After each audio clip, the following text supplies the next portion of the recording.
ng Duterte, naiintindihan nila na kailangan natin ituloy ang nasimulan ni Pangulong Duterte sa tunay na pagbabago.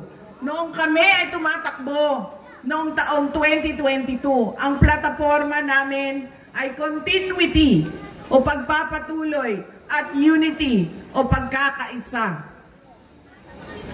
Hindi natin nakikita yon ngayon. Wala tayong nakikitang pag-usad papunta sa kaunlaran ang ating bayan. Ang naririnig lang natin ay bagong Pilipinas, pero wala namang nagbago sa ating bayan. Kundi lalo pa tayong nagugutom, ang daming mga pamilya na gutom.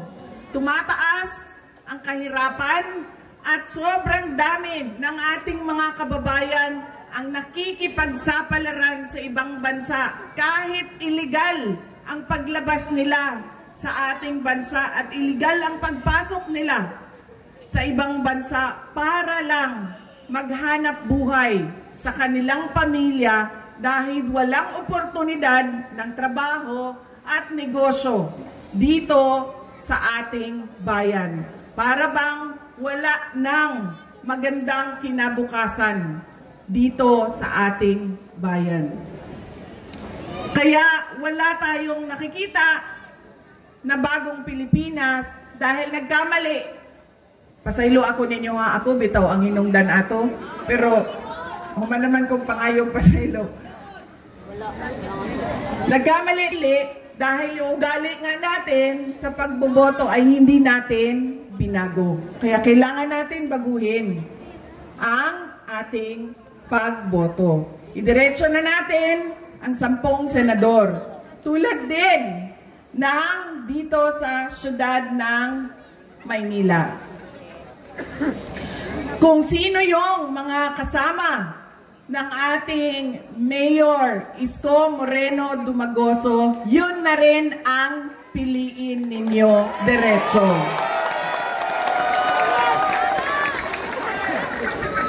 Dahil, tulad ng sinabi ko sa kanila, kung pipili kayo ng mayor dito, pipili kayo ng vice mayor sa kabila, pipili kayo ng 2 konsehal dito, 3 doon, o ilan bang, hati-hatiin ninyo ang boto, magkakagulo lang din ang inyong lokal na pamahalaan. Hindi makakagalaw ang mayor ninyo.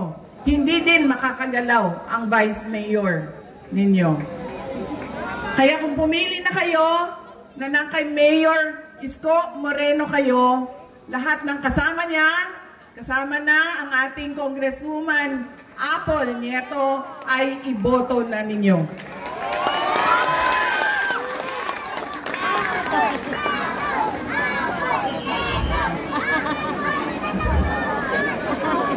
Hindi, para kay Joel Chua ito, antay ka.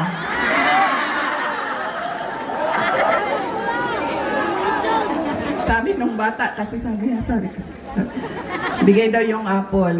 Ibibigay ko itong apple na ito kay Apple Nieto.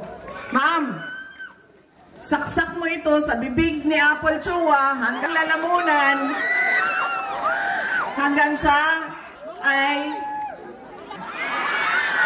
apple na yan. Ibigay mo kay Snow White Joel Chua. Alam nyo,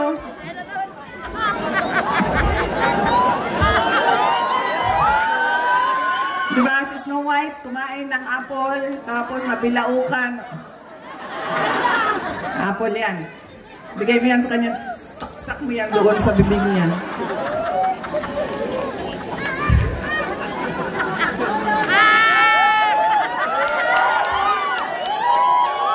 Alam niyo si Joel Chua ba?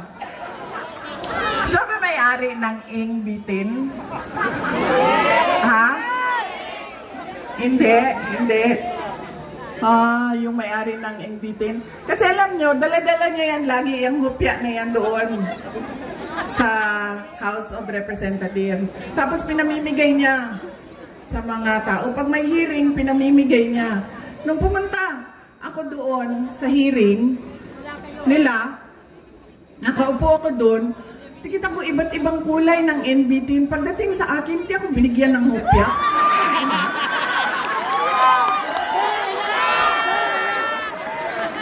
Para bang hindi ako nagugutom?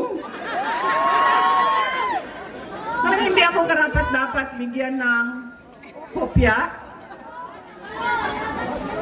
Tapos, sinasabi niya, abogado siya, nung nandoon ako at pinapa-oath niya ako, magsumpa ka. Sabi ko, bakit ako magsumpa? Nakalagay sa rules ninyo, ang manunumpa lang ay witness. Hindi naman ako witness dito, resource person ninyo ako. So bakit ako manunumpa?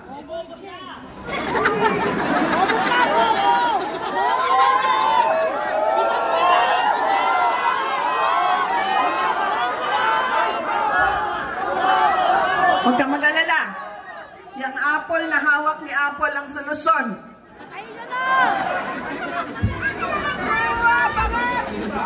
Tapos, o sige na.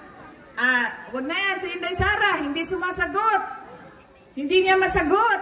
Bla bla bla. Bla bla bla. Tapos sabi ko, okay, sige, walang problema. Pinatawag nila yung mga kasamahan ko sa aming opisina. Walang problema. Sabi ko, anong gusto ninyo? O sige, pupunta kami. Kaya naman namin sagutin yan lahat. O di sige. Pagdating doon, kinulong na niya yung isang kasama namin, si Yusek Lopez. Nagalit na ako. Nagalit na ako. Dahil ako naman yung hinahabol ninyo. Ako yung gusto ninyong paalisin. Ako yung gusto ninyong sirain. Bakit nyo dinadamay yung mga kasama ko sa opisina? Sinabi niya, pasensya na. Sinabi niya sa kapatid ko, pasensya na, sabihin nyo sa kanya. Dahil lahat naman tayo dito, sundalo lang. Kayo, sundalo kayo, kami, sundalo kami ni Martin Romualdez. Uy, hindi lang buwaya, sir. Tambalus-lus yun nga buwaya.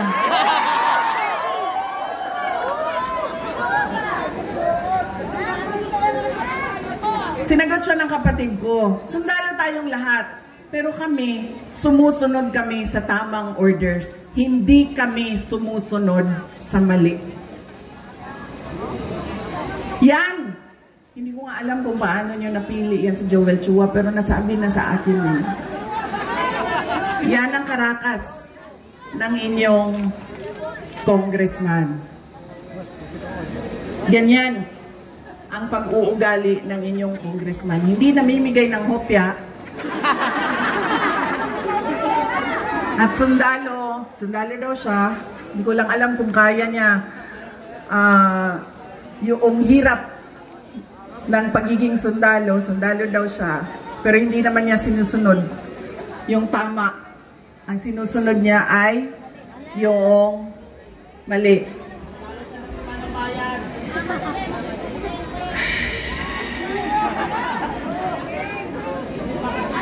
Nakalimutan ni Joel Chua nung sinisira niya yung pangalan ko na hindi ako kandidato ngayong eleksyon na ito.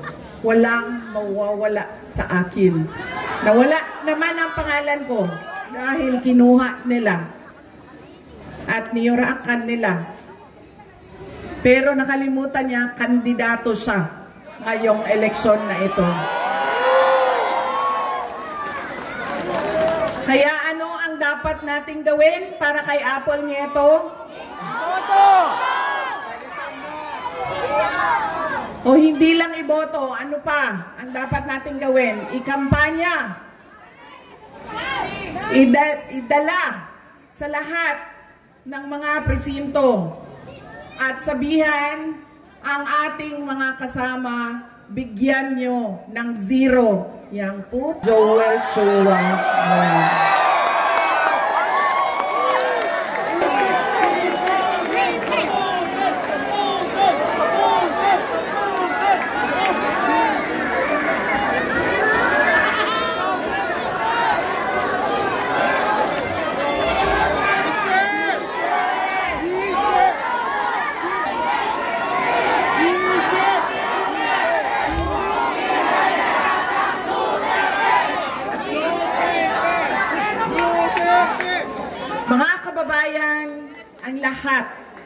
ng ginagawa natin ay para sa Diyos, sa bayan, at sa bawat pamilyang Pilipino.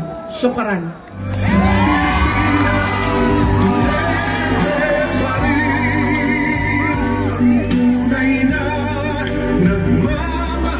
Sa ating laban niya ay laban natin. Pilipinas, Duterte pa rin. Pilipinas, Duterte pa rin. Ang tunay na nagmamahal sa ating laban niya.